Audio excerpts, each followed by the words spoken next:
কথাও আমানত হয়, কথাও আমানত হয়। রাসূল আকরাম সাল্লাল্লাহু আলাইহি ওয়াসাল্লাম বলেন, ইদা হাদাসার রাজুলু সুম্মা ইলতাফাতা ফাহিয়া আমানাতুন।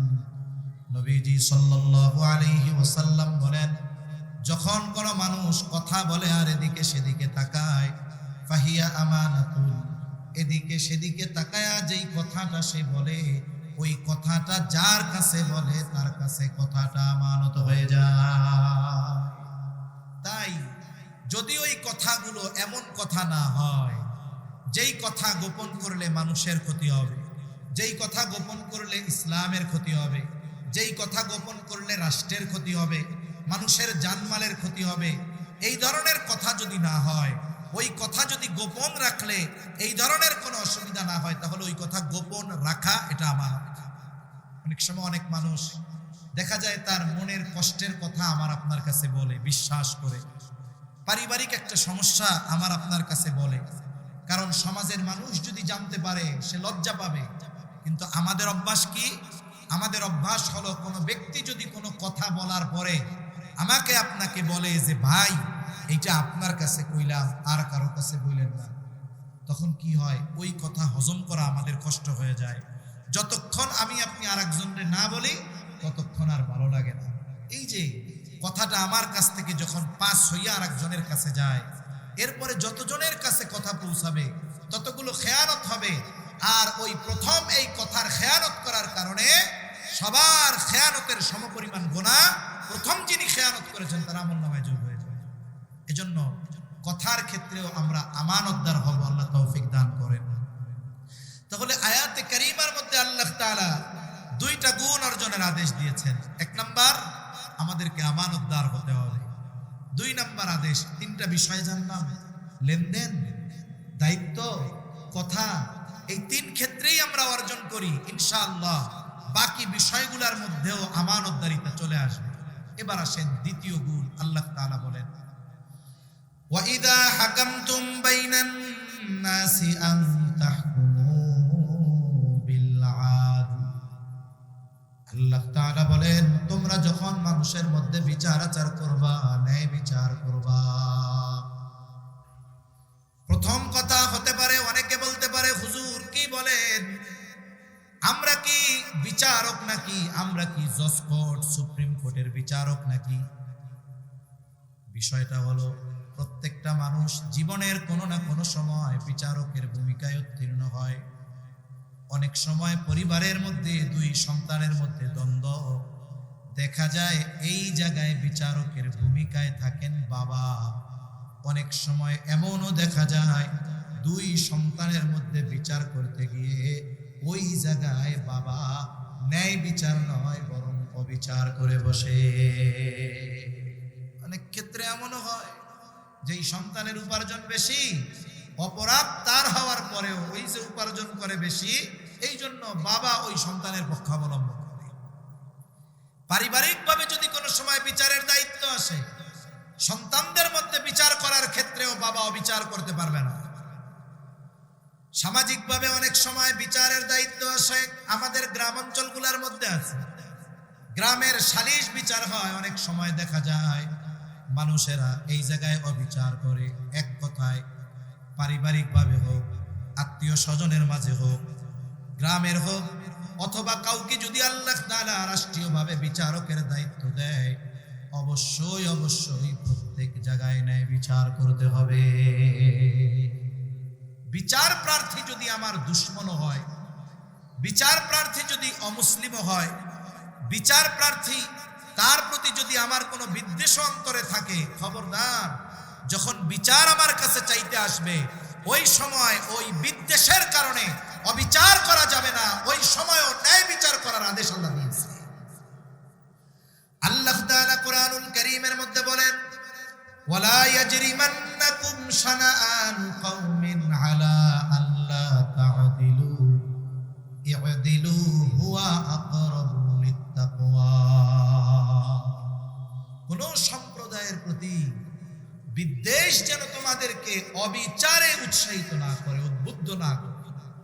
কোন সম্প্রদায় বা কোন ব্যক্তি যদি এমনও আসে, সে অমুসলিম হোক, কারণ রাসূল সাল্লাল্লাহু আলাইহি ওয়াসাল্লাম করছেন। বিচারের কিছু তো মূলনীতি আছে। অনেক সময় দেখা যায় প্রকৃত হকদার এভিডেন্স, দলিল প্রমাণ, সাক্ষী উপস্থাপনে ব্যর্থ হওয়ার কারণে সে হক বঞ্চিত হয়, কিন্তু বিচারকের কিছু করার নাই। বিচারের ক্ষেত্রে ওই দলিলকে, সাক্ষীকে প্রাধান্য দেওয়া হয়। এমনও হয়েছে একজন ইহুদি আর একজন সাহাবী নবীজির কাছে বিচার নিয়ে আসছে। এখন হকদার যিনি সাহাবী, কিন্তু ওনার সাক্ষী নাই, প্রমাণ হাতে নাই, কিন্তু উনি রায় পক্ষে পাবার অধিকার রাখে। আর ইহুদি লাস্টে কি করছে? ওরও প্রমাণ নাই, কসম করতে বলছে। ইহুদি মিথ্যা কসম করে বসছে। একজন মানুষ কেমন, এটা তার আখলাকের দ্বারা, তার চরিত্রের দ্বারা, তার গুণাবলীর দ্বারা বিবেচনা করা হয়। অনেক সময় কোনো মানুষের আচার আচরণ, আখলাক যদি খারাপ হয়, আমাদের অঞ্চলে বলে এইটা জানোয়ারের চাইতে খারাপ। এটা কি মানুষ? বলে কি বলে না? এটা অমানুষ, ওর চাইতে জানোয়ার ভালো। অথচ ওই লোকটা মানুষ হওয়ার জন্য আমরা যা মনে করি, যা থাকার দরকার, হাত পা চোখ কান তার সব আছে, কিন্তু এরপরেও কেন তাকে বলি সে মানুষ নয়, সে তার চাইতে জানোয়ার ভালো?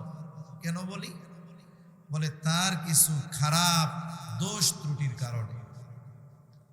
আবার অনেক সময় একজন মানুষ, তার চেহারা সুন্দর না, বংশ অনেক উচ্চ নয়, কিন্তু কিছু গুণাবলীর কারণে ওই মানুষটা উত্তম ভালো মানুষে পরিগণিত হয়। অনেক গুণ প্রকৃত মানুষ হওয়ার জন্য দরকার, তার মধ্যে গুরুত্বপূর্ণ দুইটি গুণের কথা আল্লাহ তাআলা এই আয়াতের মধ্যে আমাদেরকে অর্জন করার আদেশ দিয়েছেন। এমন দুইটা গুণ ইমাম শাফিঈ রাহমাতুল্লাহি আলাইহি বলেন, এই দুইটা গুণ যেই ব্যক্তির মধ্যে আছে সেই ব্যক্তি সৌভাগ্যবান ব্যক্তি। এই দুইটা গুণ যেই সম্প্রদায়ের মধ্যে আছে, যেই কওমের মধ্যে আছে, তারা সৌভাগ্যবান। এই দুইটা গুণ যেই শাসকের মধ্যে আছে, ওই শাসকের অধীনস্থ যারা, তারা সৌভাগ্যবান। এক কথায় এই দুইটা গুণ মানুষকে উত্তম মানুষে পরিণত করতে পারে। আল্লাহ সুবহানাহু ওয়া তাআলা এই দুইটা গুণ অর্জনের আদেশ আমাদেরকে দিয়েছেন। দুইটা গুণ কি? একটা হলো আমানতদারিতা, আর একটা হলো ইনসাফ, ন্যায়পরায়ণতা। আমি আপনি যদি খেয়াল করি, গোটা পৃথিবীর মধ্যে এই দুইটা গুণের বড় অভাব। যদি পৃথিবীর মানুষ আমরা আমানতদারিতা অর্জন করতাম, যদি আমরা ন্যায়পরায়ণ হতাম, তাহলে গোটা পৃথিবীতে ইনসাফের সুবাতাস বইত। কিন্তু আফসোস, আমানতদারিতা আর ন্যায়পরায়ণতা না থাকার কারণে আজকে সময়ের সাথে সাথে দুনিয়াতে মাজলুমের সংখ্যা যেমন বাড়তেছে, জালেমের সংখ্যাও এরকম বাড়তেছে। অনেক সময় অনেক অমুসলিম, রাসূল সাল্লাল্লাহু আলাইহি ওয়াসাল্লাম বেশ কয়েকজন অমুসলিমের প্রশংসা করছেন। অমুসলিমের প্রশংসা নবীজি কেন করছেন? বলে তার কিছু ভালো গুণের কারণে। তাহলে বোঝা গেল একজন ভালো গুণওয়ালা মানুষ যদি অমুসলিম হয়, তার মধ্যে কিছুটা নীতি নৈতিকতা, মনুষ্যত্ব থাকে।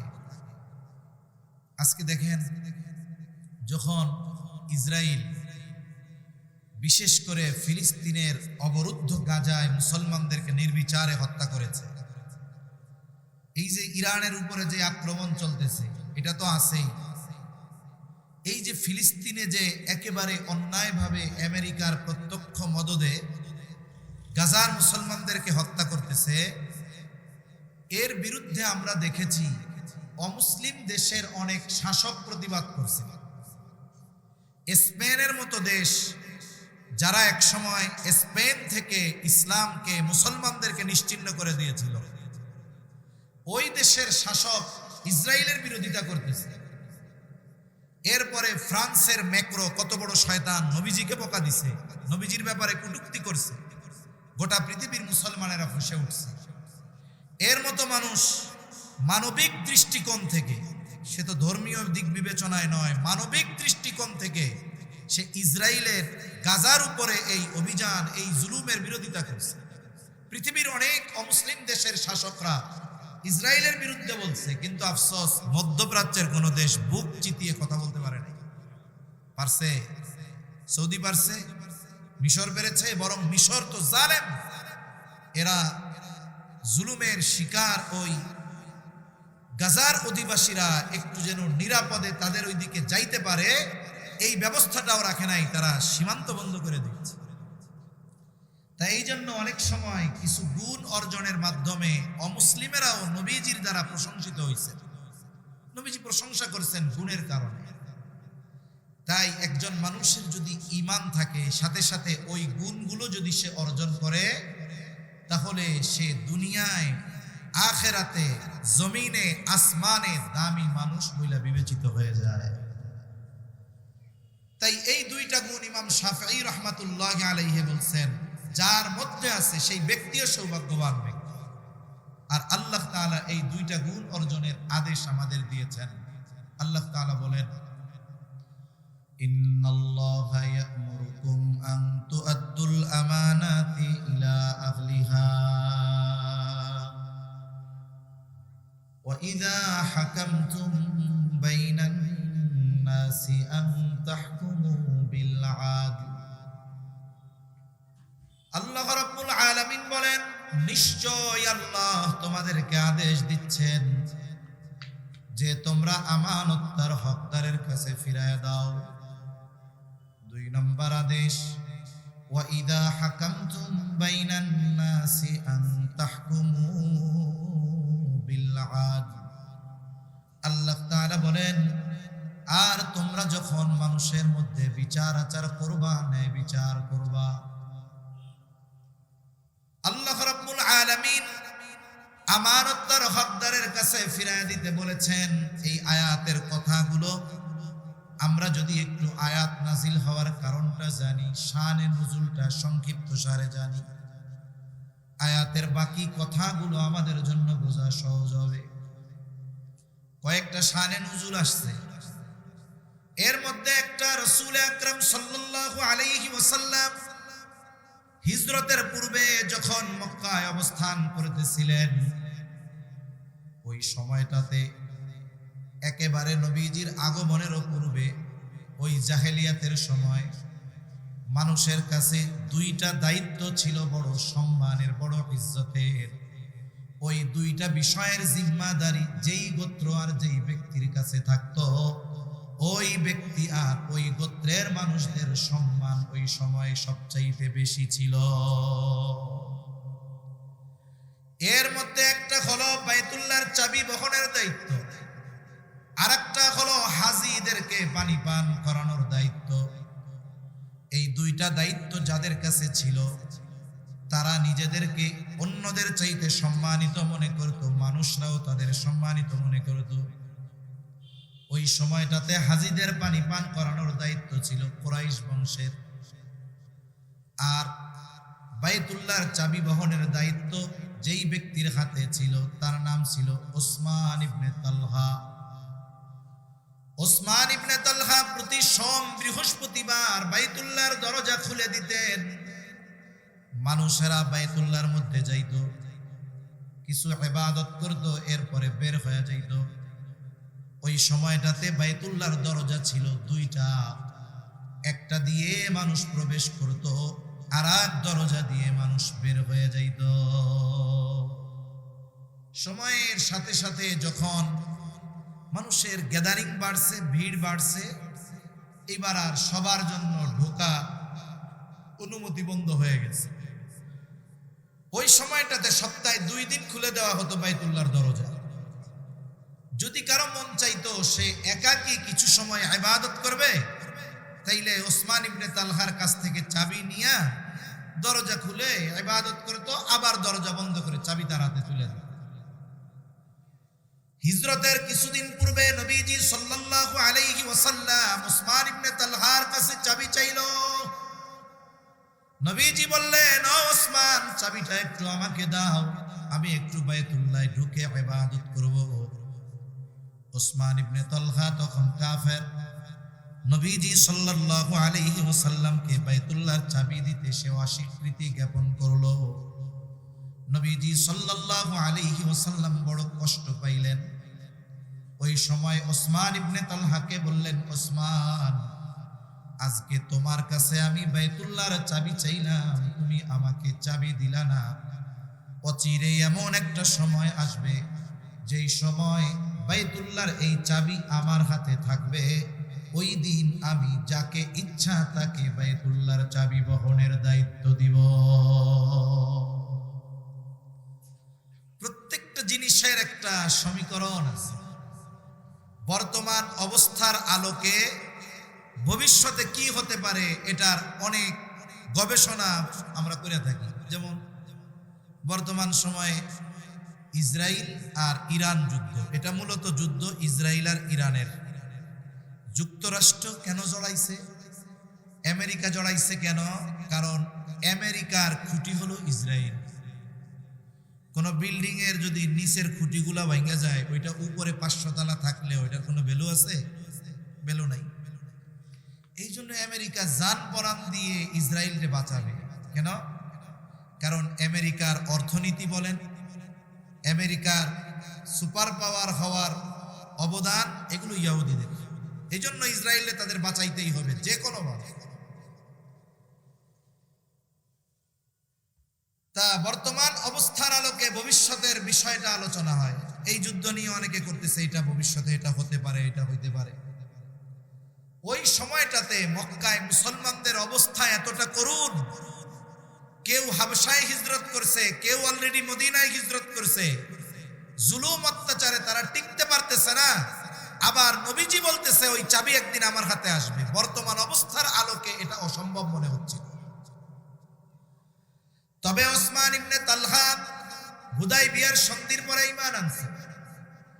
সেও বলছে যে ওই সময়টাতে যদিও মনে হচ্ছিল এটা অসম্ভব, কিন্তু এই কথাটা মুখ দিয়ে যেই ব্যক্তি বলছে সে গোটা হায়াতে একটা মিথ্যা কথা তো বহুদূর, গোটা হায়াতে একটা অহেতুক কথাও সে জবান দিয়ে বাহির করে না। এই কারণেই তো নবুয়তির বহু আগে আমার আপনার নবীজির উপাধি ওই মক্কার কাফেররাই দিয়েছিল আস-সাদিক আল আমিন, সত্যবাদী, আমানতদার। নবীজি যখন প্রকাশ্যে দাওয়াত দিলেন, 3 বছর গোপনে দাওয়াত দেওয়ার পর আল্লাহর আদেশে এইবার প্রকাশ্যে দাওয়াত দিতে হবে। আবু কুবাইস পাহাড়ের উপরে নবীজি দাঁড়িয়ে গেছে। আরেক বর্ণনায় আসছে সাফা পাহাড়ের উপরে নবীজি দাঁড়াইছে। মূলত সাফা পাহাড়টাও আবু কুবাইস পাহাড়েরই একটা অংশ। উনি যখন বললেন, আমি যদি তোমাদেরকে এই খবর দেই যে এই পাহাড়ের পেছনে একদল অস্ত্রধারী সৈন্য তোমাদের উপরে আক্রমণ করার জন্য প্রস্তুতি নিচ্ছে, আকুনতুম মুসাদ্দিকিয়া, তোমরা কি আমার এই কথা বিশ্বাস করবা? উপস্থিত সকল মানুষ সমস্বরে বলছে, কি জন্য বিশ্বাস করব না? অবশ্যই বিশ্বাস করব, কারণ ইতিপূর্বে আমরা তোমাকে সব সময় সত্যবাদী পেয়েছি, তুমি আমাদের সাথে কখনোই মিথ্যা কথা বলো না, অবশ্যই বিশ্বাস। তাহলে নবীজির সত্যবাদিতার সত্যায়ন নবুয়তির বহু আগেই কাফেররা দিয়ে রাখছে। ওসমান ইবনে তালহা চিন্তা করতেছে এই কথাটা যেই ব্যক্তি তার জবান দিয়ে বলেছে সে জীবনে অপ্রয়োজনীয় হেতুক কথা বলে নাই, তাহলে হয়তো এটা একটা সময় বাস্তবেই রূপ নিবে। নবীজি সাল্লাল্লাহু আলাইহি ওয়াসাল্লাম মদিনায় হিজরত করলেন। একটা সময় মক্কা বিজয় হলো। নবীজি সাল্লাল্লাহু আলাইহি ওয়াসাল্লামকে যে চাবি দেয় নাই, এটা সাহাবায়ে কেরাম জানছে। মক্কা বিজয় হবার পর হযরত আলী রাদিয়াল্লাহু তাআলা আনহু ওসমান ইবনে তালহার হাত থেকে বাইতুল্লাহর চাবিটা কেড়ে নিছে, যদিও ওই সময় তিনি ঈমান এনেছেন। এরপরেও আগের ওই যে ক্ষোভ যে নবীজি চাবি চাইছিল দেয় নাই, চাবি কাইড়া নিয়া নবীজির হাতে দিছে। নবীজি ঢুকছে, ভিতরের মূর্তিগুলা সব ভাঙছে, একেবারে পাক সাফ পবিত্র করা হয়েছে ভিতরে। এবার বাইতুল্লাহর চত্বরে নবীজি সাল্লাল্লাহু আলাইহি ওয়াসাল্লাম সাহাবায়ে কেরামকে নিয়ে বসা, পরামর্শ চলতেছে বাইতুল্লাহর চাবি বহনের দায়িত্ব কাকে দেওয়া যায়।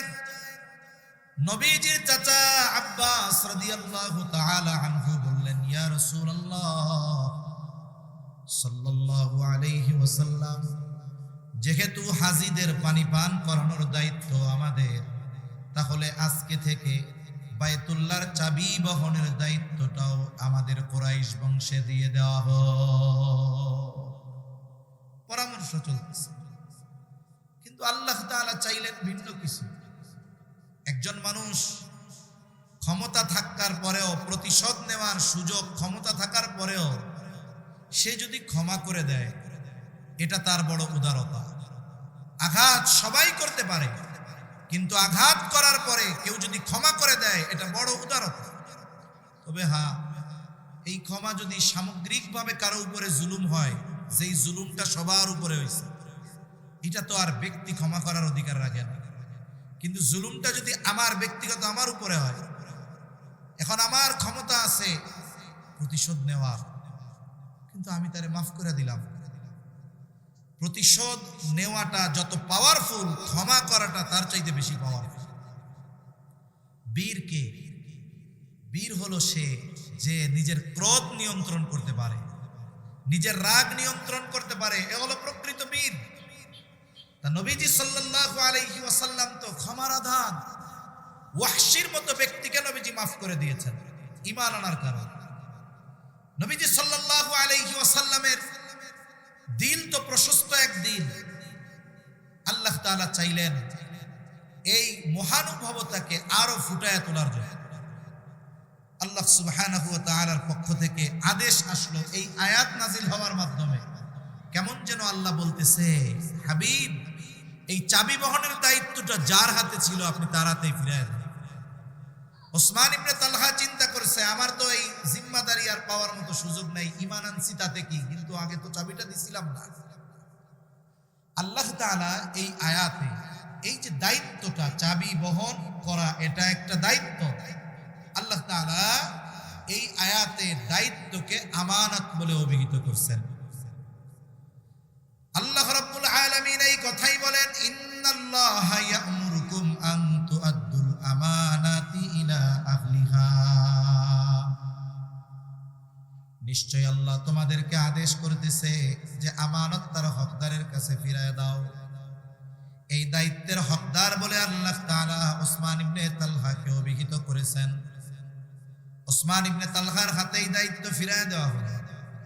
তবে মুফাসসিরিনে কেরাম বলেন, যেহেতু এখানে আমানত শব্দটি ব্যাপক অর্থবোধক, আম একটা শব্দ, এইখানে শুধু দায়িত্বই উদ্দেশ্য নয়, বরং আরো অনেক বিষয় আছে, যেই বিষয়গুলোও আমানত। ওই সমস্ত সকল বিষয়ের ক্ষেত্রে আমাদেরকে আমানতদার হওয়ার নির্দেশ আল্লাহ তাআলা দিয়েছেন। এখন এই আমানতদারিতা কোন কোন বিষয়ের মধ্যে হয়, আমানতদারিতার গুরুত্ব কতটুকু, এটা আমাদের একটু বোঝা দরকার। আমানতদারিতা এটা এমন একটা গুণ, এমন একটা সিফাত, যেই গুণটা শুধু মানুষের ব্যক্তিত্বকে বাড়ায় তা নয়, বরং এই গুণটার সম্পৃক্ততা হলো ঈমানের সাথে। কিছু গুণ আছে যেগুলো মানুষ যদি অর্জন করে, এতে তার ব্যক্তিত্ব বাড়ে, সে ওই গুণের কারণে সওয়াব অর্জন করতে পারে বেশি। কিন্তু এই গুণটা যদি তার না থাকে, তার ঈমানের সমস্যা হবে না। কিন্তু আমানতদারিতা এমন একটা গুণ যে এই গুণটার সম্পৃক্ততা ঈমানের সাথে, আমার আপনার নবীজি বলছেন। আমানতদারিতা কত গুরুত্বপূর্ণ একটা গুণ, নবীজি সাল্লাল্লাহু আলাইহি ওয়াসাল্লাম বলেন, লা ঈমানা লিমান লা আমানাতা লাহ। নবীজি বলেন, যার মধ্যে আমানতদারিতা নাই তার ঈমান নাই। কত গুরুত্বপূর্ণ একটি বিষয় যে আমানতদারিতা, এই গুণটাকে নবীজি সাল্লাল্লাহু আলাইহি ওয়াসাল্লাম ঈমানের সাথে সম্পৃক্ত করেছে। তার মানে কোন ব্যক্তি যদি প্রকৃত ঈমানদার হতে চায়, তার মধ্যে আমানতদারিতার গুণ পরিপূর্ণ থাকতে হবে। না থাকলে কি হবে? খেয়ানতের অভ্যাস যদি তার মধ্যে থাকে, সে প্রকৃত মুমিন হতে পারবে না। কারণ খেয়ানত করা এটা মুমিনের স্বভাব নয়, এটা মুনাফিকের স্বভাব। তাই তো নবীজি সাল্লাল্লাহু আলাইহি ওয়াসাল্লাম মুনাফিকের আলামতগুলো বর্ণনা করতে গিয়ে জানায় দেন, মুনাফিকের একটা আলামত ইদা হাদ্দাসা কাযাবা, মুনাফিক যখন কথা বলে মিথ্যা কথা বলে। ইদা ওয়াদা আখলাফা, ওয়াদা করলে ওয়াদা খেলাফ করে। ইদা তুমিনা খানা, আমানতের খেয়ানত করে, তার মানে আমানতের খেয়ানত করা, এটা হলো মুনাফিকের আলামত। আর আমানতের হেফাজত করা, এটা হলো প্রকৃত মুমিনের কাজ। একজন মানুষের যদি আমল কম হয়, ঈমান যদি ত্রুটি মুক্ত থাকে, ঈমান যদি খাঁটি থাকে, তার নাজাতের ব্যবস্থা হয়ে যায়। কিন্তু একজন ব্যক্তির যদি ঈমানে ত্রুটি থাকে, আমল যদি অনেক থাকে, দেখা যায় ত্রুটিযুক্ত ঈমানের কারণে তার ওই আমল দুনিয়া আখিরাতে কোনো কল্যাণ বা উপকার তাকে করতে পারবে না। তাই আমরা যদি ঈমানকে পরিপক্ক করতে চাই, ঈমানকে যদি ত্রুটি মুক্ত করতে চাই, বলুন তো আমানতদার মুমিন হওয়ার দরকার আছে না নাই? প্রত্যেকের জন্য আমানতদার হওয়া জরুরি। এখন আসেন, আমার আপনার নবী তো সর্বোচ্চ আমানতদার নবী। আমার আপনার নবীজির এই আমানতদারিতার প্রশংসা কাফেররাও করছে। অনেক অমুসলিম ঐতিহাসিক আমার আপনার নবীজির জীবনী নিয়ে লেখছে। তাদের এই লিখনির মধ্যে আমার আপনার নবীজির যেই গুণগুলোর সৌন্দর্য তারা ফুটিয়ে তুলেছে, এর মধ্যে একটা আমানতদারিতা। একজন অমুসলিম ঐতিহাসিক নবীজির এই গুণের ব্যাপারে লেখে যে মুহাম্মদ সাল্লাল্লাহু আলাইহি ওয়াসাল্লাম তিনি এমন একজন আমানতদার বিশ্বস্ত মানুষ ছিলেন যে তার ঘোর দুশমন, তার সর্বোচ্চ শত্রু একেবারে নিশ্চিন্তে নির্বিঘ্নে তার সবচাইতে দামি বস্তুটা মুহাম্মাদের কাছে আমানত রাখত। কেন? কারণ তার শত্রু এই ব্যাপারে নিশ্চিত ছিল, আমি যতই তার বিরোধিতা করি না কেন, এই বিরোধিতার কারণে মুহাম্মদ কখনো আমার আমানতের খেয়ানত করবে না। নবীজি সাল্লাল্লাহু আলাইহি ওয়াসাল্লাম যখন মক্কা থেকে মদিনায় হিজরত করবেন, আল্লাহ তাআলার আদেশ আজ রাতে হিজরত করতে হবে। অপর দিক দিয়ে কাফেরদের পরামর্শেও সিদ্ধান্ত আজকে রাত্রেই ওনারে শেষ করতে হবে। কাফেররা একদল সশস্ত্র যুবক নবীজি সাল্লাল্লাহু আলাইহি ওয়াসাল্লামের ঘর ঘিরে রাখছে সশস্ত্র অবস্থায়। তাদের চিন্তা আজকে চিরতরে আমার আপনার নবীজিকে তারা শেষ করে দিবে। ঘরের মধ্যে আমার আপনার নবীজি, সাথে হযরত আলী রাদিয়াল্লাহু তাআলা আনহু। যেহেতু কাফেরদের সম্পদ নবীজির কাছে আমানত রাখা ছিল, আল্লাহর আদেশে নবীজি হিজরত করবেন। আমানতের এই বস্তুগুলো কাফেরদের কাছে নিজে গিয়ে পৌঁছিয়ে দেওয়া, এটা একটা বিপদের কারণ হতে পারে। কিন্তু এই জিনিসগুলা পৌঁছানোর ব্যবস্থা করা দরকার। কিভাবে করা যায়? আমার আপনার নবীজি হযরত আলী রাদিয়াল্লাহু তাআলা আনহুকে সকল বিষয়ের জিম্মাদারি দিয়ে আসলেন। জানায়া দিলেন, আলী, সম্পদগুলো যথাযথভাবে প্রত্যেকের কাছে যে যেটার মালিকানা যার তার কাছে পৌঁছায়া দিবা, এরপরে তুমি মদিনায় হিজরত করবা। একটু চিন্তা করেন, ঘরের বাহিরে নবীজিকে হত্যা করার জন্য যারা সশস্ত্র অবস্থায় ঘর ঘিরে রাখছে, অথচ ওই নবীজি তাদের আমানতের বস্তু তাদের কাছে পৌঁছানোর ব্যবস্থা না করা পর্যন্ত মদিনার উদ্দেশ্যে রওনা হন না। যারা হত্যা করতে আসছে তাদের আমানতের বস্তু নবীজি আগে পৌঁছানোর ব্যবস্থা করছে, এরপরে সফর শুরু করছে। এটা আমি বললাম, আপনারা শুনলেন, বলাও সহজ, শোনাও সহজ। কিন্তু ওই পরিস্থিতিতে এই রকম একটি কাজ, এটা সাধারণ কোনো কাজ নয় যে আমার শত্রু যারা আমাকে হত্যা করতে আসছে, আমি তাদের মাল তাদের কাছে কিভাবে পৌঁছাবো, এই পেরেশানি আমার মধ্যে, এই ব্যবস্থা আমার মধ্যে। আমরা হইলে তো চিন্তা করতাম যে আমারে মারবে, এর মাল সম্পদ নিয়ে ভাগতে হবে, ওর মাল ফেরত দেওয়া যাবে। এমন আমানতদার নবীর উম্মত আমরা। কিন্তু আফসোস, আমাদের আমানতদারিতার ব্যাপারে স্বচ্ছ জ্ঞান না থাকার কারণে, জানা না থাকার কারণে অনেক সময় অনিচ্ছায় আমরা আমানতের খেয়ানত করে বসি, অথচ এই গুণটার সম্পৃক্ততা ঈমানের সাথে। আমানতদারিতা অনেক ক্ষেত্রে হয়, সবগুলা এক মজলিসে বলা সম্ভব নয়। যে কয়েকটা বিষয় আমার যেখানে আসে আমরা একটু মুযাকারা করি। এক নাম্বার, আমানতদারিতা হয় লেনদেনের ক্ষেত্রে, আদান প্রদানের ক্ষেত্রে। এক কথায়, আমার কাছে যদি কেউ কোনো আমানত রাখে অথবা আমার কাছে যদি কারো আমানত থাকে, আমানতের হকদার যিনি, তিনি যদি আমানতের বস্তুর কথাটা ভুলেও যান, আল্লাহ তাআলার আদেশ আমার প্রতি, আমি যেন ওই আমানতের হকদারের কাছে তার আমানতের বস্তু পৌঁছায়া দেই। যে কোনো হক, সেটা আমানত হতে পারে, জামানত হতে পারে, ঋণ হতে পারে, আত্মীয় স্বজনের হক হতে পারে। এক কথায়, যেই ধরনেরই হক আমার আপনার কাছে থাকবে, ওই হকদার যদি নাও জানে, হকদার যদি ভুলেও যায়, আল্লাহর আদেশ আমার আপনার উপর যে আমি আপনি হকদারের হক নিজ দায়িত্বে ফিরে আসবো। কিন্তু আফসোস কি, যে আমরা তো অন্যের জানাশোনা হক মেরে খাওয়ার ধান্দা করি। অনেক জায়গায় ভাইরা মনে করে বোনদের সম্পদ মেরে খেতে হবে। অনেক জায়গায় কেউ ঋণ পায়, সে চিন্তা করে কেমনে ওই ব্যক্তিরে ফাঁকি দিয়া এই ঋণ 12টা বাজায় দেওয়া যায়, মাইরা খাওয়া যায়। আমরা তো মানুষের হক জেনে শুনে খাইতে চাই। আর যদি হকদার ভুলে যায় অথবা হকদার যদি না জানে, আমরা তো চেষ্টা করি ওইটারে জায়েজ বানায় খেয়ে ফেলা যায়। হকদারের মনে নাই, হকদার জানে না, আমরা খেয়ে ফেলতেছি। অথচ আমাদের জীবনটা এমন ভাবে সাজানোর দরকার ছিল, কেউ আমার কাছে আমানতের বস্তু তো বহুদূর, কারো দ্বারা কারো বিষয়ে আমার দ্বারা যেন তার আচরণগত হক নষ্ট না হয়।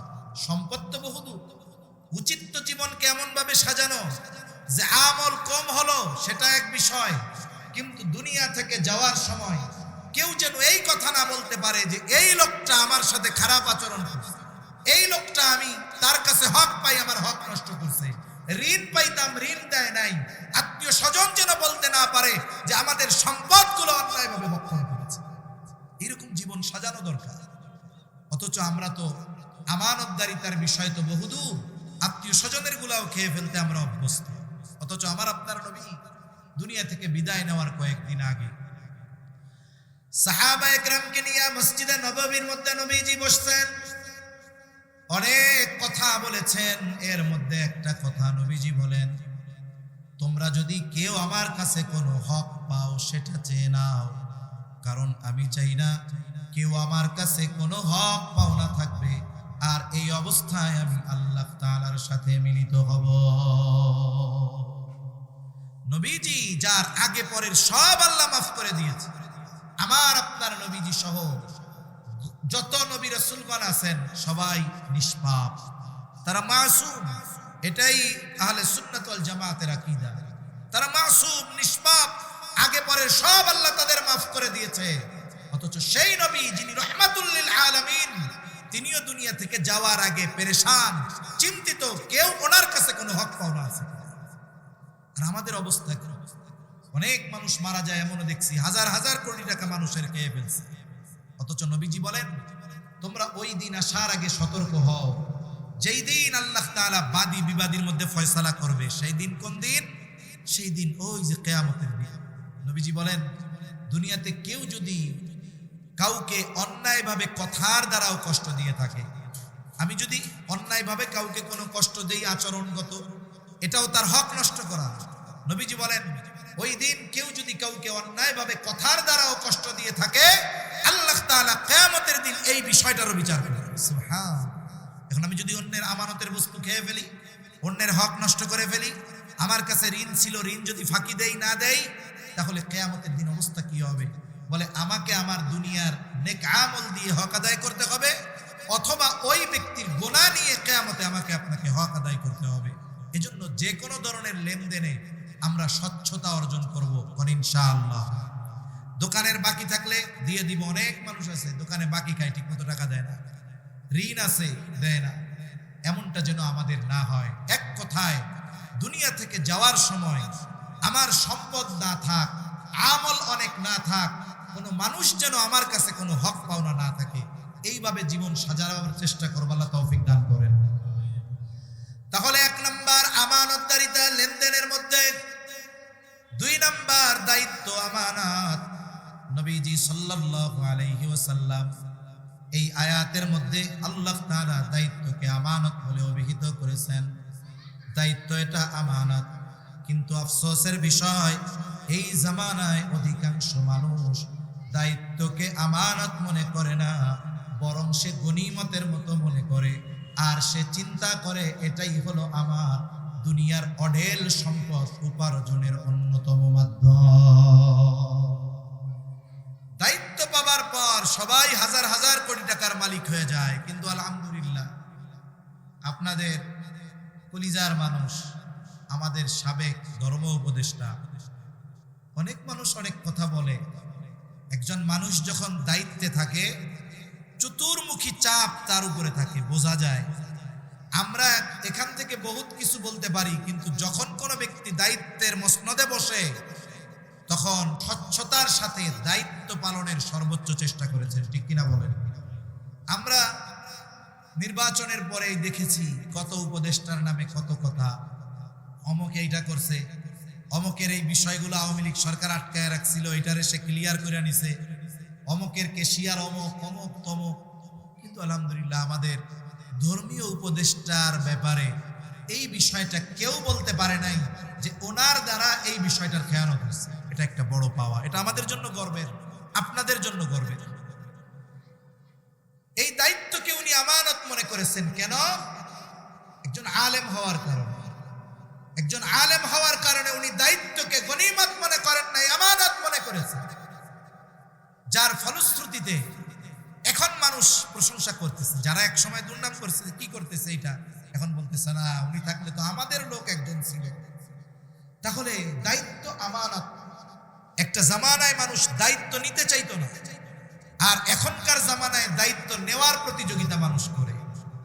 ইমাম আজম আবু হানিফা রহমাতুল্লাহি আলাইহি, ওনাকে জুলুম করেও দায়িত্ব দেওয়া যায় না। খলিফা মনসুর ইমাম আবু হানিফা রহমাতুল্লাহি আলাইহির সাথে দেখা হয়েছে বাজারের মধ্যে। প্রধান বিচারকের চেয়ার খালি, পদ শূন্য, যোগ্য একজন ব্যক্তিকে প্রধান বিচারক বানানো দরকার। ইমাম আবু হানিফার সাথে যখন দেখা হয়েছে, মনে করছে এই লোকটার এই প্রধান বিচারক বানানো যায়। খলিফা মনসুর প্রস্তাব দিলেন, আপনাকে আজকে থেকে প্রধান বিচারক হিসাবে নিয়োগ দেওয়া হবে। ইমাম আজম আবু হানিফা রহমাতুল্লাহি আলাইহি সাথে সাথে প্রস্তাব প্রত্যাখ্যান করলেন। দায়িত্ব নিতে তিনি অস্বীকৃতি জ্ঞাপন করলেন। খলিফা মনসুর প্রচন্ড রাগান্বিত হয়ে গেলেন। এই দায়িত্ব পাবার আশা কত মানুষ করে, অথচ আমি তাকে সরাসরি দায়িত্ব দিয়ে দিলাম, নিয়োগ দিয়ে দিলাম, আর এটাকে সে প্রত্যাখ্যান করলো। মানুষের পদের একটা পাওয়ার আছে, চেয়ারের একটা পাওয়ার আছে। খলিফা মনসুর যেহেতু খলিফা, হাতের মধ্যে চাবুক, ইমাম আবু হানিফা প্রস্তাব ফিরিয়ে দেওয়ার কারণে তার মেজাজটা গরম হয়ে গেল। হাতের চাবুক দিয়ে তিনি ইমাম আবু হানিফার গায়ে প্রচন্ড জোরে আঘাত করলেন। খলিফা মনসুর রাজপ্রাসাদে ফিরে আসলো। খলিফা মনসুরের এক চাচা বলে, ও মনসুর, কাজটা তুমি ভালো করো নাই, অন্যায় কাজ করেছো, তার কাছে ক্ষমা চাও। মানুষ যখন রাগান্বিত অবস্থায় থাকে, অনেক কথা বা অনেক কাজ ওই রাগের কারণে করে ফেলে। আমাদের দেশে সম্প্রতি সময়ও দেখি, তুচ্ছ কারণে স্ত্রীর 14 গোষ্ঠী ধইরা তালাক দিয়ে দেয়, তুচ্ছ কারণে দিয়ে দেয়। যখন রাগের মাথায় দিছে, রাগ শেষ, এখন চিন্তা করে কামটা করলাম কি, এবার হুজুরের কাছে যায়, মুফতি সাহেবের কাছে যায়, গিয়া বলে হুজুর এটা তো করছি। কেন করছে? হুজুর রাগের কারণে করে ফেলছি হুজুর। জীবনের কিছু মৌলিক শিক্ষা নিজের জীবনে রাখা দরকার। কোন সিদ্ধান্ত কখনোই রাগান্বিত অবস্থায় নিতে হয় না। রাগান্বিত অবস্থার সিদ্ধান্ত অধিকাংশ সময় পরবর্তী জীবনে পস্তানোর কারণ হয়। যে কোনো সিদ্ধান্ত নিতে হয় ঠান্ডা মাথায়। রাগ হইছে, ওই টাইমে ঠান্ডা থাকেন। হাদিসে নবীজি সাল্লাল্লাহু আলাইহি ওয়াসাল্লাম রাগ কমানোর আমল তো শিখাইয়া দিয়েছেন। মূল আমল হইল অবস্থার পরিবর্তন ঘটানো। আপনি দাঁড়ায় আছেন, রাগ উঠছে, বইসা পড়েন, বইসা থাকলে শুয়ে পড়েন, অথবা যার সাথে রাগারাগি তার সামনে থেকে সরে যান, অথবা পাশে গিয়ে অজু করে নামাজে দাঁড়ায় যান। এই পদ্ধতিগুলো অবলম্বন করলে রাগটা কমবে, ঠান্ডা মাথায় সিদ্ধান্ত নেওয়া যাবে। তা উনি তো রাগান্বিত অবস্থায় আঘাত করছে চাবুক দিয়া ইমাম আবু হানিফাকে, কিন্তু পরবর্তীতে ওনার মধ্যে অনুশোচনা জাগ্রত হয়েছে, কাজটা তো ভালো হয় নাই। কিন্তু এখন তিনি ক্ষমা চাইতে যাবে, ওনার লজ্জা লাগতেছে, যেই ব্যক্তিকে আমি আঘাত করলাম এখন তার কাছে ক্ষমা চাইতে যাব, লজ্জা লাগতেছে। রাগের কারণে আঘাত করতে লজ্জা লাগে নাই, কিন্তু রাগ নাই, ক্ষমা চাইতে লজ্জা লাগতেছে। উনি ওনার একজন বিশ্বস্ত মানুষকে পাঠায়া দিলেন, এক থলে স্বর্ণ মুদ্রা দিয়া তুমি যাও ইমাম আবু হানিফাকে গিয়ে বলবা, ইমাম খলিফা তার আচরণের কারণে লজ্জিত ব্যথিত, তিনি তার আচরণের জন্য আপনার কাছে ক্ষমা চেয়েছে, আপনি খলিফাকে ক্ষমা করে দেন। সাথে সাথে বলবা যে এই হাদিয়া, এক থলে স্বর্ণ মুদ্রা আপনার জন্য খলিফা হাদিয়া পাঠাইছে। লোকটা চতুর লোক। ইমাম আবু হানিফার কাছে ইমাম আজম জিজ্ঞাসা করলেন, তোমার খলিফা আমাকে এক থলে স্বর্ণ মুদ্রা হাদিয়া দিল, এত সম্পদ তিনি পাইলেন কোথায়? এটা কি তার ব্যক্তিগত সম্পদ? ওইবার লোকটা বলে, না, এটা ব্যক্তিগত সম্পদ নয়, এটা হলো উনি দিয়েছেন রাষ্ট্রীয় কোষাগার থেকে।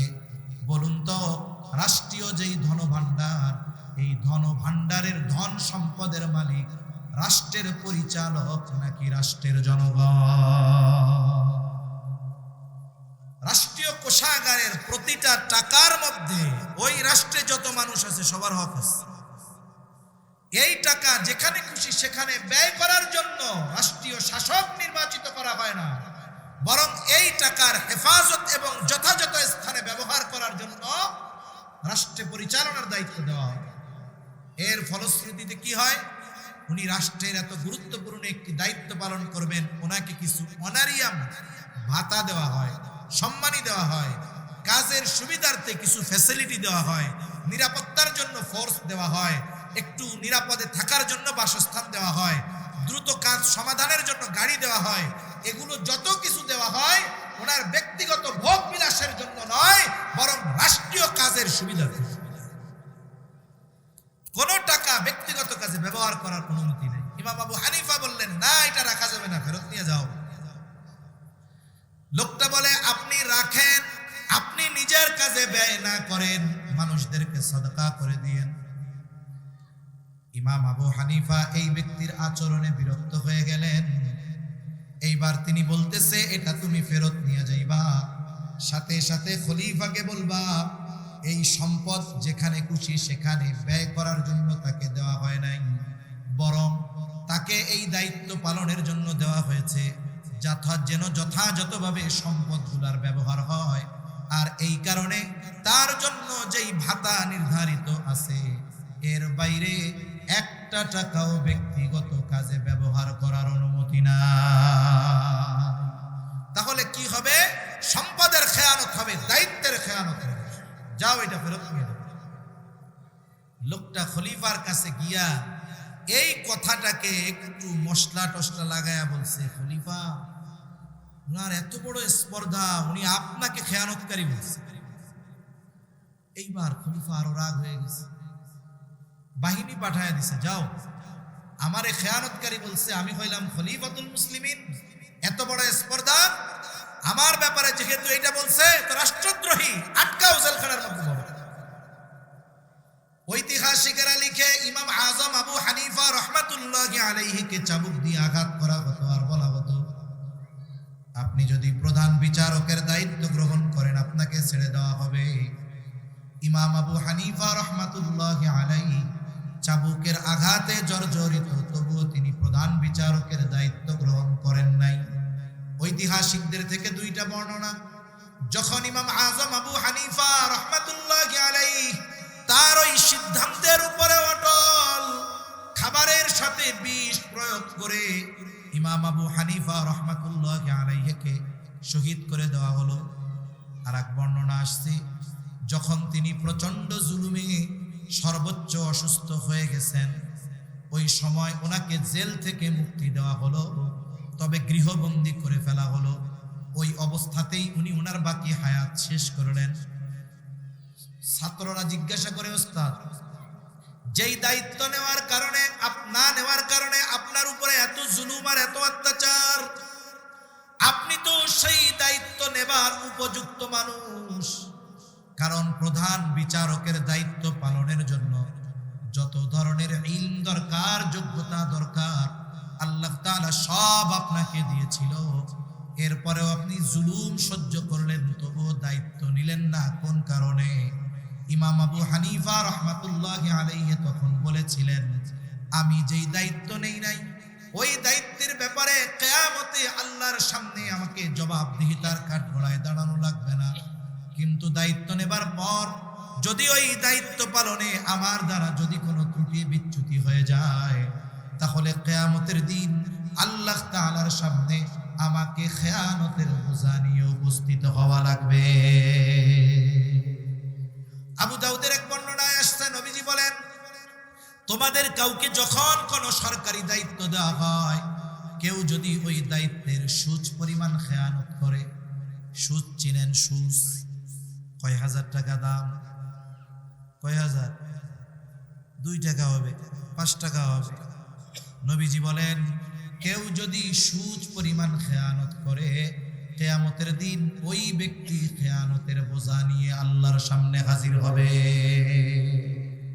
একটু বলেন তো, এই হাদিস সামনে রেখে রাষ্ট্রীয় দায়িত্ব যাদের হাতে আছে, সরকারি হোক কিভাবে সরকারি, সব দায়িত্ব আমানত। প্রত্যেকটা ব্যক্তি যদি চিন্তা করে এই দায়িত্ব আমার কাছে আমানত, যদি সুদ পরিমাণও খেয়ানত হয়, কিয়ামতে আল্লাহর সামনে দাঁড়ানো লাগবে, তাহলে বলুন তো এই দুনিয়া, এই দেশ ওই আমানতদার মানুষদের কারণে স্বর্ণের দেশে পরিণত হবে, ঠিক কিনা বলেন? কিন্তু আফসোস, দায়িত্ব তো মানুষ আখের গুছানোর মাধ্যম মনে করে, চিন্তা করে দায়িত্ব কোনো মতে একটা পাইলে হয়েছে। এই দেশে বড় দায়িত্ব লাগে না, কোনো মতে মেম্বার হইতে পারলে এই কাম সারা। কত মেম্বার দেখছি, মেম্বার হওয়ার আগে ঘর ছিল না, পায়ে দেওয়ার ভালো স্যান্ডেল ছিল না, 5 বছরের মেম্বারিতে 5 কোটি টাকার মালিক হয়ে গেছে। আছে না নাই কোন? আছে। অথচ দেখুন ইউরোপ আমেরিকার মানুষ, এরা তো ইসলাম বিদ্বেষী, কিন্তু এর পরেও ওই মানুষগুলো আমাদের কিছু গুণ তারা ধরতে পারছে যেগুলো আমরা হারাই ফেলছি। আমি মাঝে মধ্যেই বলি, করোনার মধ্যে ইংল্যান্ডের প্রধানমন্ত্রী হঠাৎ করে কইছে আমি প্রধানমন্ত্রীর দায়িত্ব ছেড়ে দিব। বাংলাদেশে হাজার হাজার মানুষ মাইরা তাও চেয়ার ছাড়তে চায় না, সব মইরা যাক, আমার চেয়ার ঠিক থাকতে হবে। আর ইংল্যান্ডের মতো একটা দেশের প্রধানমন্ত্রী, সে বলতেছে দায়িত্ব ছেড়ে দিব। কাহিনী নাকি খবরটার মধ্যে ঢুকলাম, তো উনি বলতেছে আমি ব্যবসায়ী মানুষ, প্রধানমন্ত্রীর দায়িত্ব পালন করতে গিয়ে ব্যবসায় সময় দিতে পারি না, আর প্রাইম মিনিস্টারের দায়িত্ব পালন করার কারণে যেই অনারিয়াম আমার দেওয়া হয়, এটা দিয়ে আমার সংসার চলে না। এই যে সংসার যে চলে না, তাই দায়িত্ব ছেড়ে আমি আমার ব্যবসার কাজে ফিরে যেতে চাই। তা ওই সময়টা আমি একটু চিন্তা করছি, আরে বেটা, তুমি কেন ওই দেশে জন্ম নিছ? তুমি একটা কাম করো, তুমি ওই দেশ ত্যাগ কইরা বাংলাদেশে আইসা কোনো মতে দলীয় সরকারের অধীনে নির্বাচনে যাইয়া একটা মেম্বার হও। প্রধানমন্ত্রী হওয়া লাগবে না, তুমি মেম্বার হও, দেখা যাবে তুমি 5 বছর মেম্বার থাকতে পারলে ইংল্যান্ডে 2-4টা বাড়ি কিনতে পারবা। বলেন তো, আমাদের দেশে দায়িত্ব পালন করে ইংল্যান্ডে শত শত বাড়ির মালিক হয়েছে কি হয় নাই? জোরে কন। 250 করে বাড়ি নাকি ইংল্যান্ডে। আল্লাহু আকবার। ছোট্ট একটা দেশ থেকে কি পরিমাণ আত্মসাৎ করেছে সম্পদ, যে শত শত বাড়ি ইংল্যান্ডের মতো দেশে কিনে ফেলেছে। আফসোস।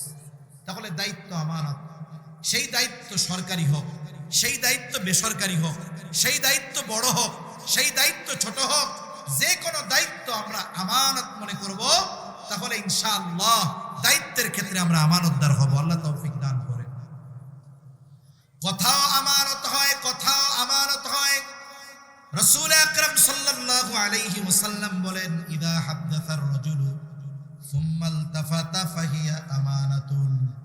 নবীজি সাল্লাল্লাহু আলাইহি ওয়াসাল্লাম বলেন, যখন কোন মানুষ কথা বলে আর এদিকে সেদিকে তাকায়, ফাহিয়া আমানাতুন, এদিকে সেদিকে তাকায়া যেই কথাটা সে বলে, ওই কথাটা যার কাছে বলে তার কাছে কথাটা আমানত হয়ে যায়। তাই যদি ওই কথাগুলো এমন কথা না হয় যেই কথা গোপন করলে মানুষের ক্ষতি হবে, যেই কথা গোপন করলে ইসলামের ক্ষতি হবে, যেই কথা গোপন করলে রাষ্ট্রের ক্ষতি হবে, মানুষের জানমালের ক্ষতি হবে, এই ধরনের কথা যদি না হয়, ওই কথা যদি গোপন রাখলে এই ধরনের কোনো অসুবিধা না হয়, তাহলে ওই কথা গোপন রাখা এটা আমানত। অনেক সময় অনেক মানুষ দেখা যায় তার মনের কষ্টের কথা আমার আপনার কাছে বলে, বিশ্বাস করে। পারিবারিক একটা সমস্যা আমার আপনার কাছে বলে, কারণ সমাজের মানুষ যদি জানতে পারে সে লজ্জা পাবে। কিন্তু আমাদের অভ্যাস কি? আমাদের অভ্যাস হলো কোনো ব্যক্তি যদি কোনো কথা বলার পরে আমাকে আপনাকে বলে যে ভাই এইটা আপনার কাছে কইলাম, আর কারো কাছে বললেন না, তখন কি হয়? ওই কথা হজম করা আমাদের কষ্ট হয়ে যায়। যতক্ষণ আমি আপনি আর একজনকে না বলি ততক্ষণ আর ভালো লাগে না। এই যে কথাটা আমার কাছ থেকে যখন পাস হইয়া আর একজনের কাছে যায়, এরপরে যতজনের কাছে কথা পৌঁছাবে ততগুলো খেয়ানত হবে। আর ওই প্রথম এই কথার খেয়ানত করার কারণে সবার খেয়ানতের সমপরিমাণ গুনাহ প্রথম যিনি খেয়ানত করেছেন তার আমলনামায় যোগ হয়ে যায়। এজন্য কথার ক্ষেত্রেও আমরা আমানতদার হব, আল্লাহ তৌফিক দান করেন। তাহলে আয়াতে কারিমার মধ্যে আল্লাহ তাআলা দুইটা গুণ অর্জনের আদেশ দিয়েছেন। এক নাম্বার, আমাদেরকে আমানতদার হতে হবে। দুই নাম্বার আদেশ, তিনটা বিষয় জানলাম, লেনদেন, দায়িত্ব, কথা, এই তিন ক্ষেত্রেই আমরা অর্জন করি ইনশাআল্লাহ। বাকি বিষয়গুলোর মধ্যেও আমানতদারিতা চলে আসবে।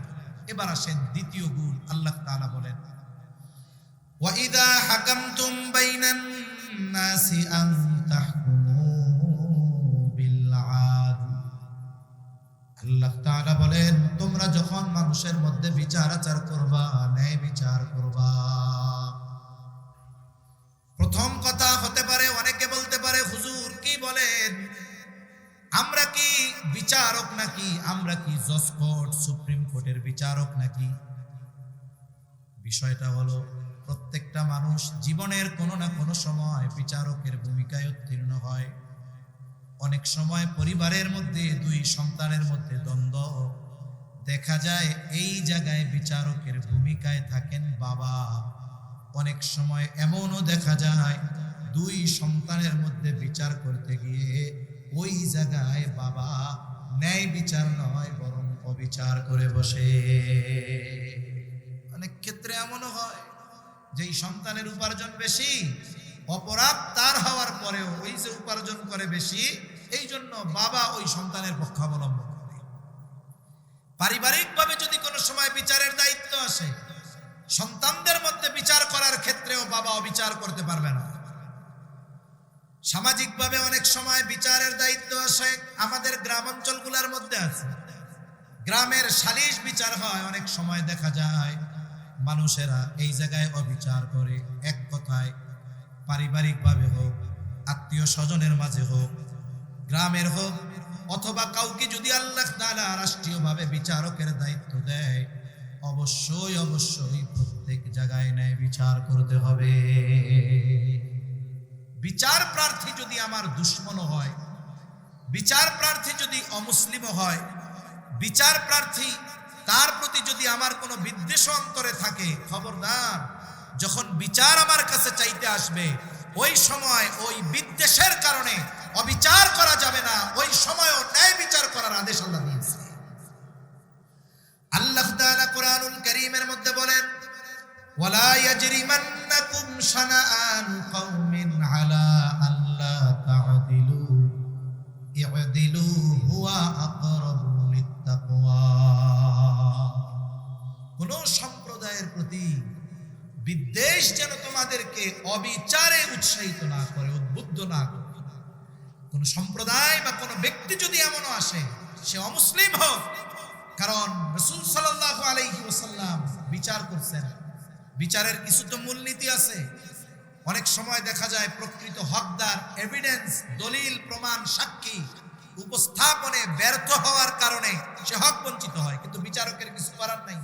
বিচারের ক্ষেত্রে ওই দলিলকে, সাক্ষীকে প্রাধান্য দেওয়া হয়। এমনও হয়েছে একজন ইহুদি আর একজন সাহাবী নবীজির কাছে বিচার নিয়ে আসছে। এখন হকদার যিনি সাহাবী, কিন্তু ওনার সাক্ষী নাই, প্রমাণ হাতে নাই। কিন্তু উনি রায় পক্ষে পাবার অধিকার রাখে। আর ইহুদি লাস্টে কি করছে, ওরও প্রমাণ নাই, কসম করতে বলছে, ইহুদি মিথ্যা কসম করে বসছে। এখন নবীজি সাল্লাল্লাহু আলাইহি ওয়াসাল্লাম ইহুদির পক্ষে রায় দিয়ে দিয়েছেন। অথচ দেখুন নবীজি সাল্লাল্লাহু আলাইহি ওয়াসাল্লাম এই বিচারের ক্ষেত্রে বিচারের যেই নীতিমালা এটাকে তিনি অনুসরণ করছেন।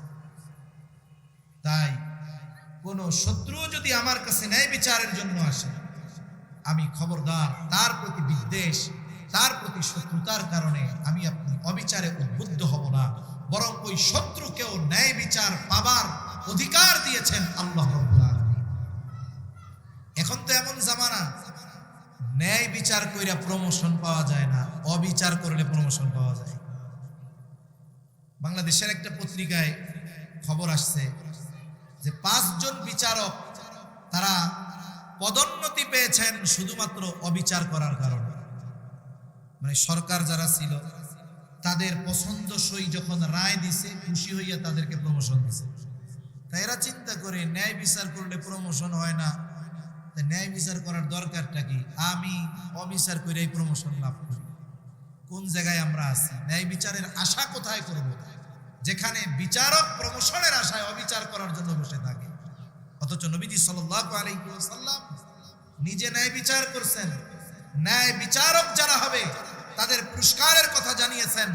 যারা ন্যায় বিচারক হবে আল্লাহর পাশে তাদেরকে সম্মানের মতির চেয়ারে বসার সুযোগ আল্লাহ তাআলা করে দিবেন। কত সম্মান!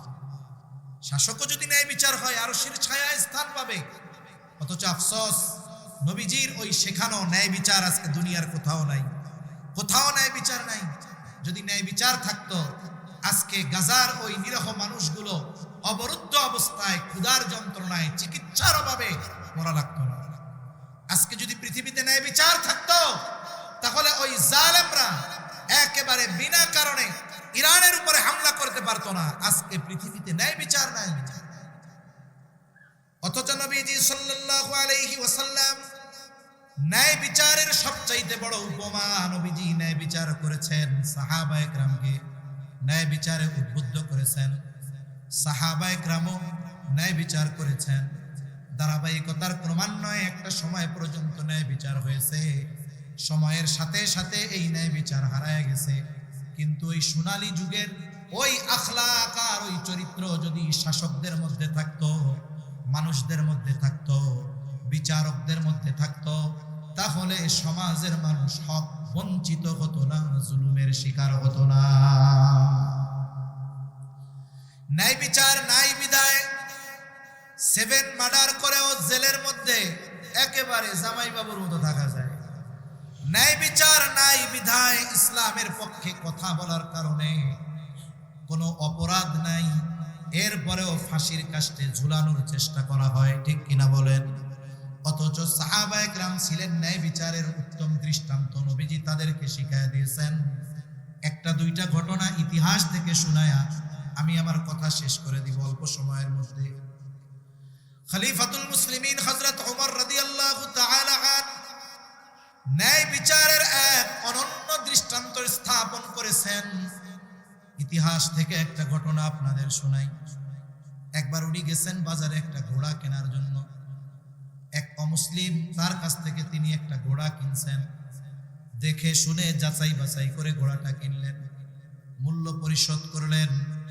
এইবার ওই ঘোড়াটা নিয়ে তিনি বাজারের বাহিরে চলে আসছেন। বাজারের বাহিরে আসছেন, ঘোড়ায় যখন চড়তে যাবে দেখে ঘোড়াটা ওনাকে নিয়ে চলার উপযুক্ত নয়, পায়ে সমস্যা।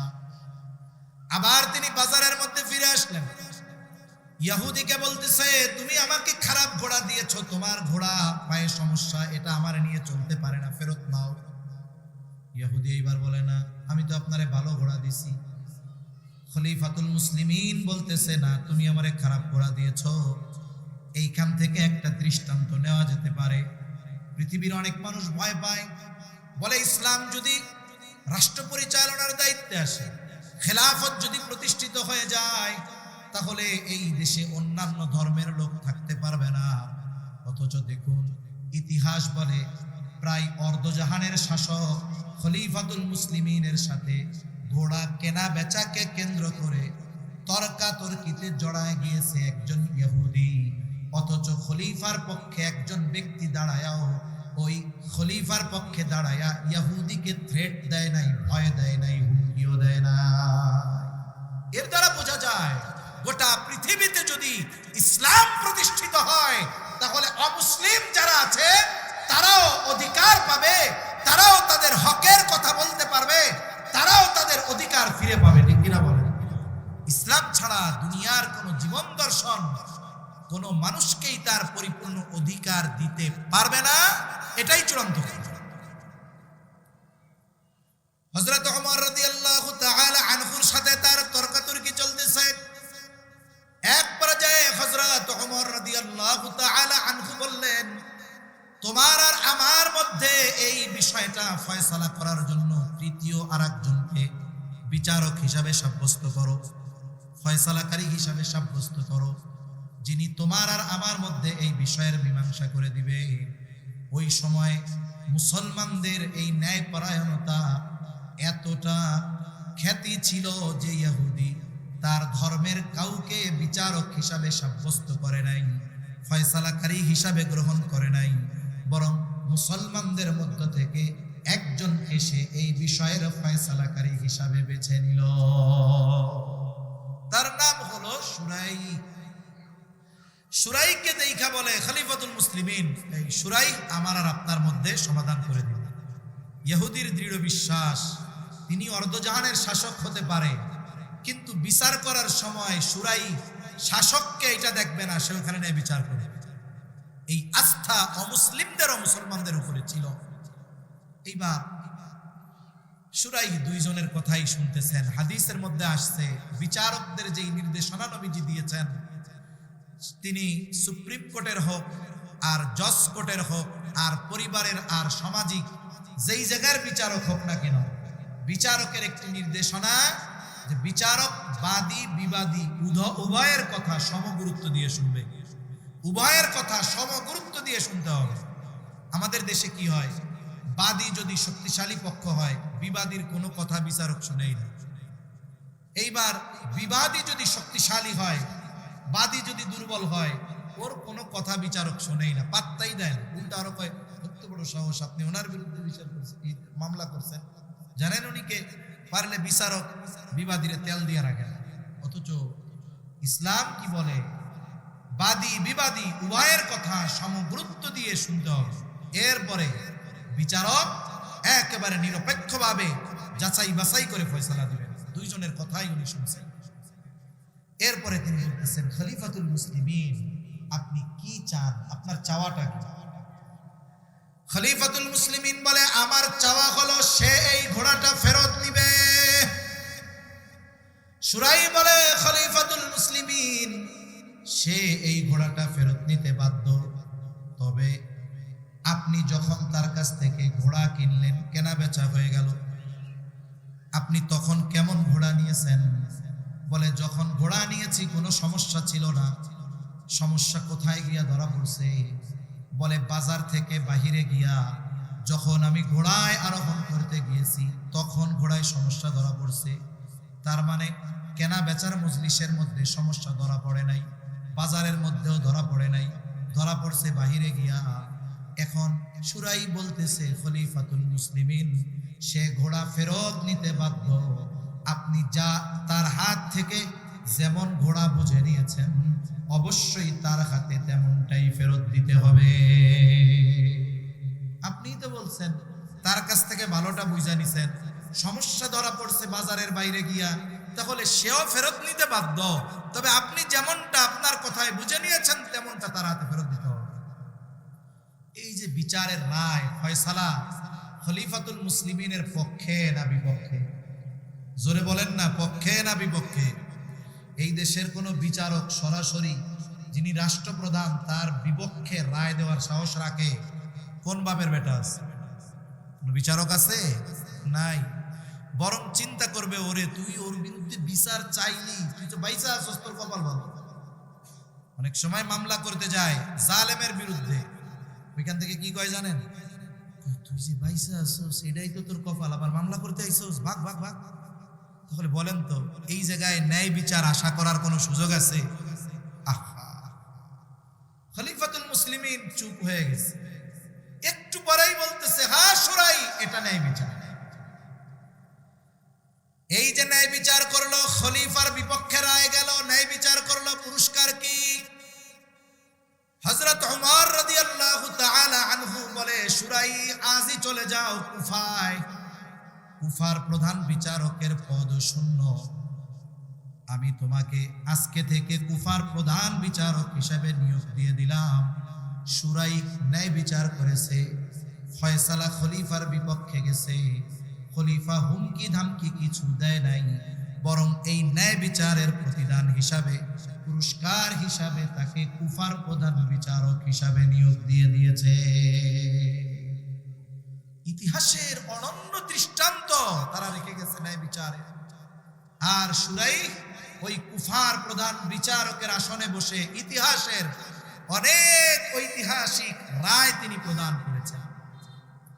সাহাবায়ে কেরামের মধ্যে ন্যায় বিচার মেনে নেওয়ার, শাসকদের মধ্যে ন্যায় বিচার মেনে নেওয়ার প্রবণতা ছিল। এখনকার শাসকরা ন্যায় বিচার মানে না, তার বিপক্ষে যদি রায় চলে যায় সে মানতে চায় না। এখন যেই শাসক ন্যায় বিচার মানে না, তার অধীনস্থ যারা আছে তারাও তো ন্যায় বিচার মানবে না।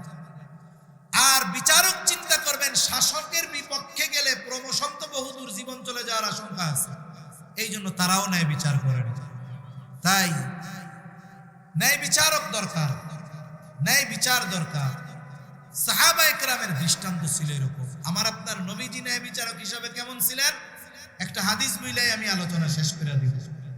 নবীজি সাল্লাল্লাহু আলাইহি ওয়াসাল্লামের কাছে বিচার আসছে, এক মহিলা চুরি করছে, তার হাত কাটা হবে, প্রসিদ্ধ ঘটনা হাদিসের মধ্যে আসছে।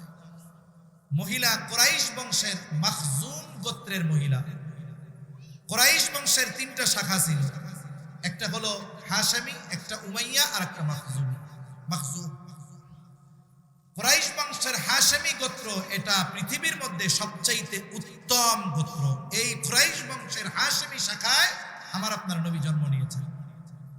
এই কুরাইশ বংশের আর একটা শাখা হলো মাখজুম। এই গোত্রের একজন মহিলা চুরি করছে, বিচারের জন্য আনা হয়েছে, হাত কাটা হবে। সাহাবায়ে কেরাম যখন জানলো যে এই মহিলা কুরাইশ বংশ, শাখা ভিন্ন হোক, বংশ তো কুরাইশ, সাহাবায়ে কেরাম নবীজিরে যেমন ভালোবাসতেন, নবীজির বংশেরও ভালোবাসতেন। ওনারা চিন্তা করতেছে, যেহেতু কুরাইশ বংশের মহিলা, নবীজি মনে হয় জানে না, এখন যদি চুরির কারণে তার হাত কাটা হয় তাহলে কি হবে? ওই যে মুনাফিকেরা আছে, ওরা বলবে, দেখ নবীর বংশের মহিলাও এটা চুরি করে। অনেক সময় আমাদের গ্রাম অঞ্চলে এই বদভ্যাস আছে, জাহেলিয়াতের স্বভাব এটা। কোনো গোত্র বা কোনো বংশের কোনো ব্যক্তি যদি অপরাধ করে, কিছু অপরাধ এটা ব্যক্তির নিজের সাথে সম্পৃক্ত, মনে করেন এক গোত্রের বা এক বংশের একজন চুরি করছে, এই চুরির দায় গোটা বংশ বা গোটা গোত্রের নয়, বরং ওই ব্যক্তির একার। কিন্তু আমাদের অভ্যাসটা কি?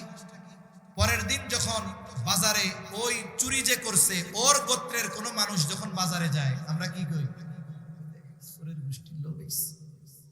বলে কি বলে না? এখন বলেন তো, চুরির দায় কি ওই ব্যক্তির না সবার?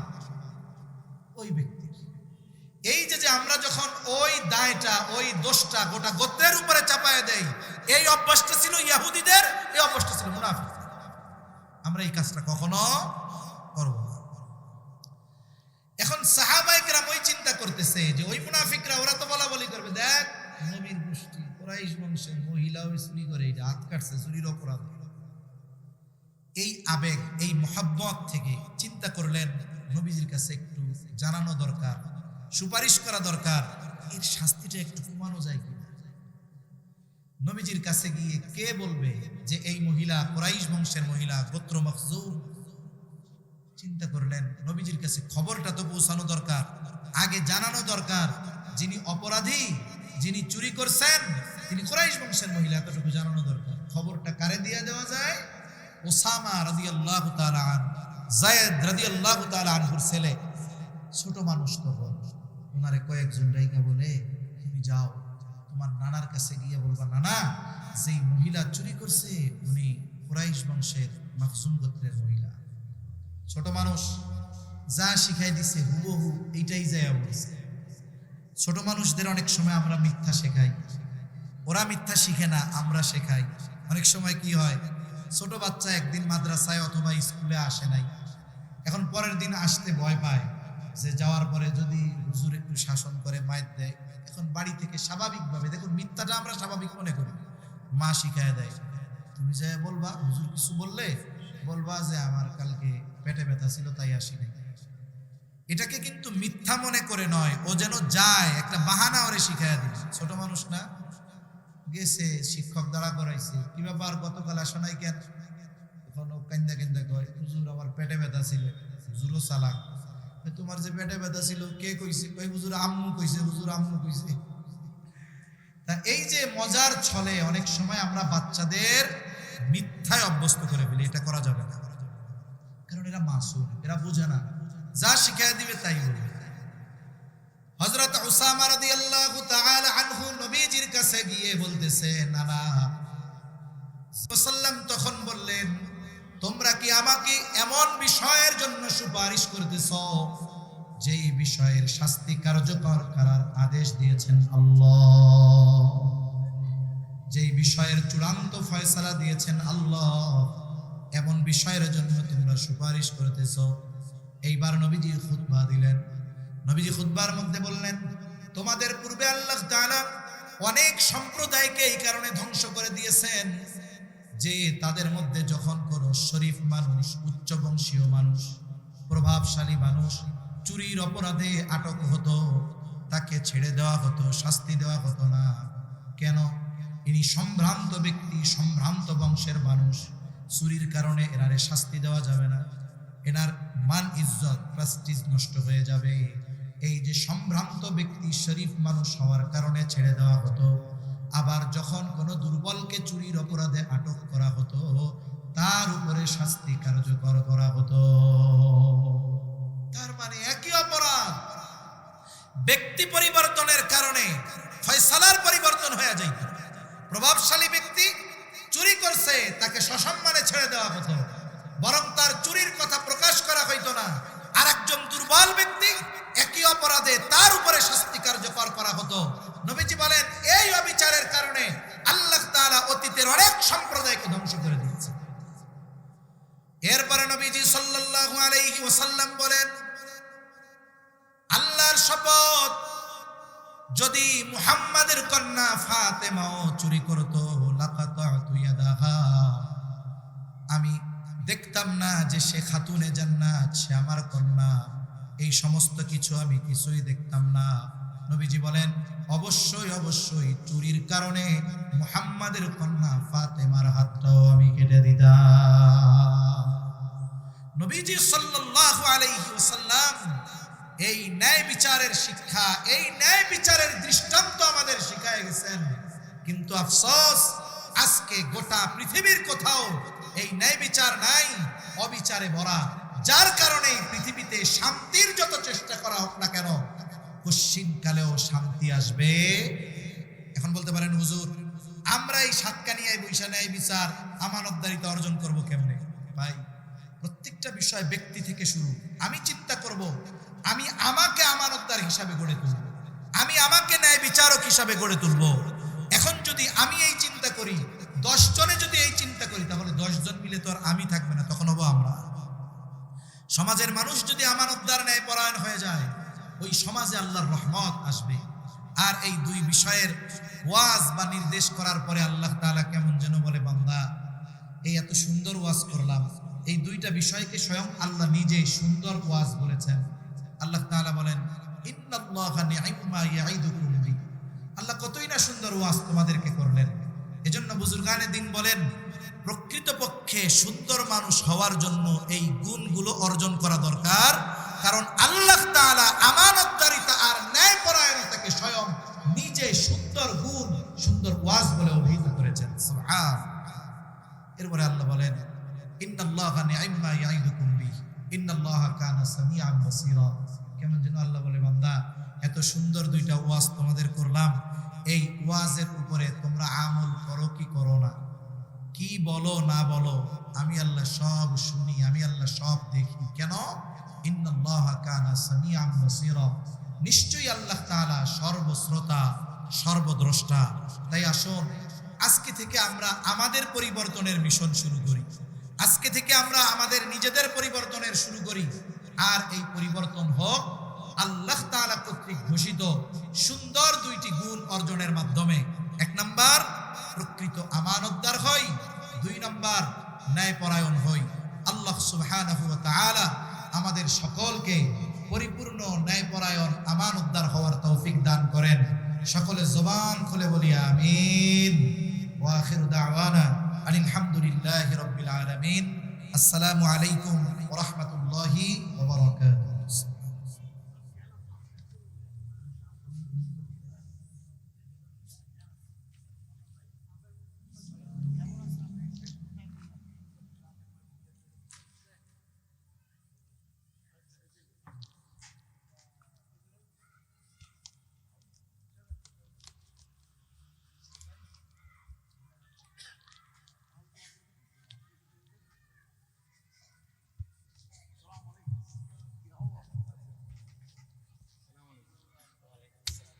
আর কি আছে না